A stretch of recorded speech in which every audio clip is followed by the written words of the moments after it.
चलिए भैया जी, उड़ान एकेडमी डेरा एजुकेशन हब में आपका स्वागत है। देखते हैं हम लोग क्लास 10 चैप्टर 5 अर्थव्यवस्था और आजीविका को शुरुआत कर रहे हैं ना जी। अच्छा, सबसे पहले बाबू ये बताइए कि अर्थव्यवस्था, ऐसे अर्थव्यवस्था से आप लोग परिचित है ना भाई? परिचित है इसलिए कि आपने 9th क्लास में भी पढ़ा है और यहाँ इकोनॉमिक्स में इसमें भी देखा है हमने। तो बस यहाँ से बस खाली थोड़ा सा देख लीजिए। तो देखिए भैया जी, क्या कहता है अर्थव्यवस्था के बारे में बच्चा लोग कि यह एक जटिल प्रणाली है जो वस्तुओं एवं सेवाओं का उत्पादन, उपभोग और वितरण करता है। माने अर्थव्यवस्था के अगर सिंपल भाषा में समझा जाए तो देखिए, अर्थ का मतलब होता है धन, ठीक। अब व्यवस्था मैंने क्या होला हो, मैनेजमेंट, यानी जो धन को हम लोग, आपके पास जो धन है उस धन को जो आप मैनेज करते हैं, ठीक, कि कहाँ धन को कहाँ कितना लगाना है, कैसे क्या करना है, तो जो धन का आप मैनेजमेंट करते हैं बच्चा, वही क्या कहलाता है, अर्थव्यवस्था। तो अर्थव्यवस्था किसी देश या राज्य के संदर्भ में इसका प्रयोग किया जाता है, ठीक है, ध्यान रखिएगा। अब ऐसे फैमिली के लिए प्रयोग कर सकते हैं बट ज्यादा बेटर नहीं लगेगा, ठीक।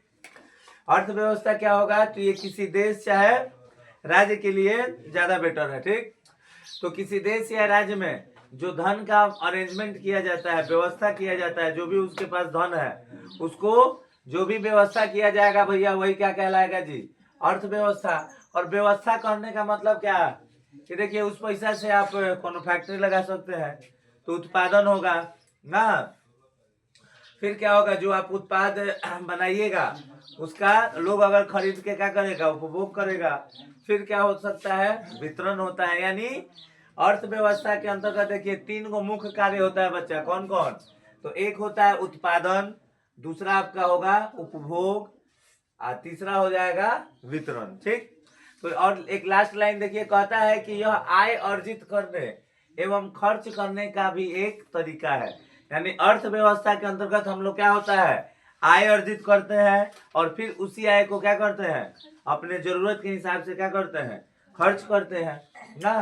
तो अर्थव्यवस्था का मतलब क्या समझिएगा कि उत्पादन, उपभोग और वितरण जहाँ होगा, ठीक, और जहाँ धन का मैनेजमेंट किया जाए, वही आपका क्या है भैया जी, अर्थव्यवस्था। अब देखो 2 नंबर बच्चा लोग, आजीविका। तो देखिए, आप अपने जीवन को चलाने के लिए कमाइएगा ना, तो कमाने के लिए कुछ ना कुछ धंधा करिएगा, तो वो धंधा आपका क्या है भैया जी, आजीविका है, लाइवलीहुड। सिंपल समझना है, लाइवलीहुड। यानी आजीविका का मतलब क्या भाई, कि जो भी काम आप करते हैं जिससे आपको पैसा का प्राप्ति होता है, मजदूरी मिलता है, चाहे जो भी, वही आपका क्या है, आजीविका है। अब देखिए कि कोई व्यक्ति जीवन के बाबू विभिन्न कालावधियों में जिस क्षेत्र में काम करता है या जो काम करता है उसी को क्या कहते हैं, आजीविका वृत्ति या रोजगार कहते हैं, ठीक है। तो आजीविका आपको समझ में आ रहा है, एक लाइन में सिंपल समझो ना, जिए खातिर जो कमैबा हुए का हो, आजीविका। अर्थव्यवस्था क्या है कि आपके पास जो पैसा है उसका जो मैनेजमेंट करना है, वही क्या है, अर्थव्यवस्था है। अब देखिए औद्योगिकरण। तो औद्योगिकरण में आप क्या समझिएगा कि देखिए, बहुत पहले जो जो भी चीज बनाया जाता था वो हाथ से बनाया जाता था भाई। तो सिंपल समझना है कि अगर हम हाथ से बना रहे थे और उसके जगह पे भैया हम क्या यूज करने लगे, अब मशीन का प्रयोग करने लगे ना। तो हाथ से बनाने में क्या हो रहा था कि हम स्लोली स्लोली काम कर रहे थे ना, मशीन तो जल्दी जल्दी करेगा ना हो। तो औद्योगिकरण में आपको यही समझना है बच्चा कि जो उत्पादन, जब हम लोग जो उत्पादन कर रहे हैं वो मनुष्य द्वारा ना करके अगर हम मशीनों द्वारा करने लगे, ठीक, तो इसी को क्या कहते हैं बच्चा, औद्योगिकरण। तो मशीन तो आपके घर में नहीं ना होगा, मशीन के लिए वो प्लांट लगाइएगा ना, जिसको हम लोग फैक्ट्री या कारखाना बोल सकते हैं। तो आप सिंपल कहिएगा कि ऐसी प्रक्रिया जिसमें उत्पादन भैया मशीनों द्वारा कहाँ हो, कारखानों में हो, उसी को आप क्या कहते हैं बच्चा लोग, औद्योगिकरण। अब इसके लिए हम लोग औद्योगिक क्रांति पढ़ेंगे कि कैसे शुरू हुआ। ऐसे आप जान लीजिए कि औद्योगिक क्रांति भैया कहाँ से शुरू हुआ था लड़का, इंग्लैंड से। इंग्लैंड माने कि ब्रिटेन। तो ब्रिटेन से ही काहे शुरू हुआ था, क्या कि देखिए एक जमाना में आपको मैंने बताया था कि विक्टोरिया के साम्राज्य में सूरज अस्त नहीं होता था बच्चा। सूरज अस्त नहीं होने का मतलब क्या समझ रहा है तुम? कि उसका साम्राज्य इतना बड़ा था कि एक तरफ अगर दिन है तो दूसरे तरफ क्या है, रात है। अब जैसे मान लीजिए कि इंग्लैंड में दिन है, नहीं सॉरी, अभी यहाँ दिन है तो इंग्लैंड में अभी 5.5 घंटे पीछे होगा ना। तो इस टाइप से बोला जाता था। तो यानी कहने का मतलब क्या है कि इंग्लैंड के पास इतना ना पैसा हो गया ना भाई, इतना ना पैसा इकट्ठा हो गया उसके पास कि वो पैसा को मैंने मतलब सोचने लगा कि पैसा को कहाँ इन्वेस्ट किया जाए। ठीक, तो वो जो पैसा उनके पास बचा हुआ था उसी पैसा से भैया औद्योगिक क्रांति शुरू हुआ है। काहे कि उन लोगों के पास संसाधन का भी कमी नहीं था, काहे कि इतना उपनिवेश है।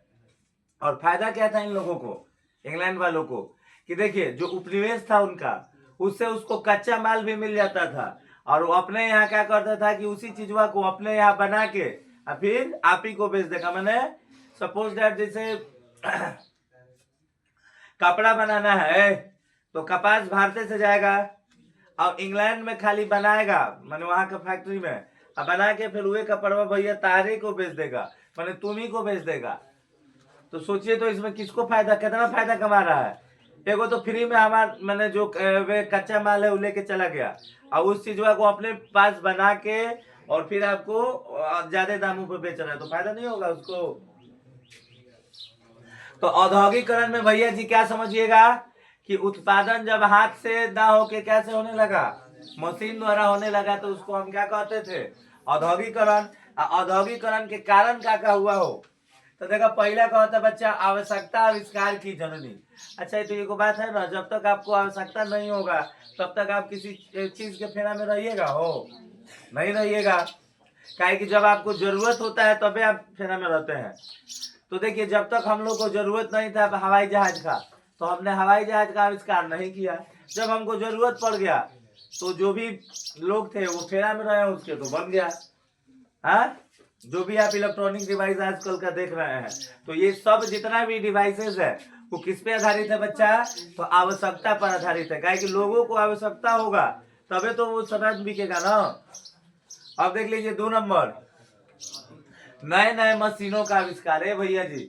औद्योगिकरण के शुरू होने में किसका योगदान है, जो उस समय के वैज्ञानिक लोग थे औद्योगिक क्रांति के आसपास के, उन्होंने जो नए नए मशीनों का आविष्कार किया, ठीक, उस मशीनों के द्वारा औद्योगिकरण को क्या मिला, बढ़ावा मिला। और तीसरा कारण क्या है भैया जी कि कोयले एवं लोहे की प्रचुरता। यानी औद्योगिकरण को शुरू करने में भैया सबसे मेन इंपॉर्टेंट योगदान किसका था, कोयला और लोहा। क्या देखिए फैक्ट्री को चलाना है तो ऊर्जा चाहिए ना भाई, और ऊर्जा आपको कहाँ से मिलेगा, कोयला से। आप जानते हैं कि लोहा किसी भी देश की अर्थव्यवस्था का बाबू रीढ़ होता है, लोहा इंडस्ट्री उसका, ठीक है। अगर किसी देश का लोहा इंडस्ट्री बढ़िया है तो मैंने मान के चलिए, अच्छा जैसे आपका शरीर है उसमें रीढ़ का हड्डी ना रहे तो आप सीधा स्ट्रेट रह पाइएगा। तो उसी प्रकार से याद रखिएगा कि किसी भी अर्थव्यवस्था का रीढ़ क्या होता है बच्चा, आयरन इंडस्ट्री। और चौथा काम क्या हो गया भाई कि जब कारखाना लगा तो कारखाना प्रणाली का शुरुआत हो गया। इसके बाद देखिए 5वां कहता है भैया जी कि सस्ते श्रम की उपलब्धता। मैंने जो मजदूर था ना भैया वो बड़ा सस्ता उपलब्ध था। काहे उस समय बताया आपको कि दास प्रथा भी चलता था। दास प्रथा में मतलब क्या कि जैसे गाय भैंस खरीदाता बेचाता है ना भैया, तो गाय भैंस को तो हम लोग बड़ा प्रेम से रखते हैं ना भाई, है।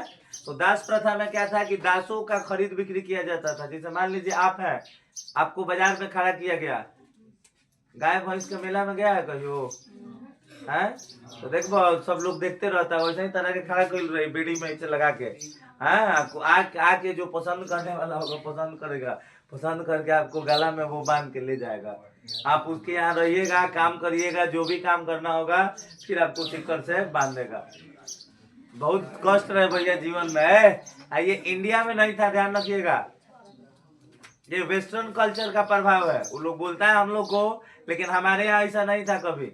आप सुने हैं क्या कभी कि किसी को वैसा हाथ वैसे बांध के रखा गया है, हाँ, खाने के समय खाली खोलेगा कि आप भाग ना जाए, ऐसा सुने हैं कहियो, नहीं होता ऐसा। तो हमारे कल्चर में नहीं था, वेस्टर्न कल्चर में था है। और आपको एगो याद रखना है बच्चा कि दास व्यापार का सबसे बड़ा केंद्र जो था वो कौन सा जगह था भाई? तो पुर्तगाल की राजधानी लिस्बन। अच्छा, छठा है बच्चा, विशाल औपनिवेशिक स्थिति। माने जो भी साम्राज्यवादी देश थे उनकी औपनिवेशिक स्थिति क्या थी? बहुत बड़ा थी, जिसके कारण क्या हो गया कि उनको कच्चा माल प्राप्त करने में आसानी हुई, और जो उन्होंने अपना माल को तैयार कर लिया उसको खपत करने में भी आसानी हुई। यानी जैसे मान के चलिए कि आपका कोई बिजनेस है, बिस्कुटे का बिजनेस है, खूब बिस्कुट बना ले लो, आप बिस्कुट बेचाइबे नहीं किया तो आपका चलेगा? तो यानी अगर आप बिजनेसमैन है तो आपको क्या देखना होगा कि पहले तो आपका प्रोडक्शन बढ़िया हो, और प्रोडक्शन के बाद आपका वितरण बढ़िया हो। वितरण का मतलब क्या है? जैसे आप बिस्कुट बना लिए, अब उस बिस्कुट को लोगों तक पहुंचाना होगा ना जी, उसी को ना वितरण बोलेंगे। तो जब मान लीजिए खाली प्रोडक्शन करने से ही नहीं होगा, प्रोडक्शन के साथ साथ आपको वितरण करना पड़ेगा, जिससे उस वस्तु का क्या हो? उपभोग हो, और उपभोग होगा तब ना आपको पैसा मिलेगा। एक आप बिस्कुट खरीदते हैं तब ना कंपनी को पैसा मिलता है भैया। तो उपभोग का मतलब क्या कि आप 5 रुपया में जो बिस्कुट खरीदते हैं, यानी आप उसको खरीद के क्या करिएगा? उसका उपभोग करिएगा, ठीक। और कंपनी दुकान वाला जो लाया होगा वहां से क्या बोलते हैं?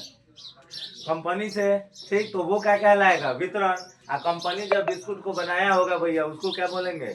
उत्पादन। तो ये आपको समझ में आ रहा है लड़का? धन का मैनेजमेंट, अर्थव्यवस्था, जीने के लिए जो कमाइएगा आजीविका। हाथ से छोड़ के मशीन से अगर आप सामान का उत्पादन करने लगे, औद्योगिकरण। क्लियर है?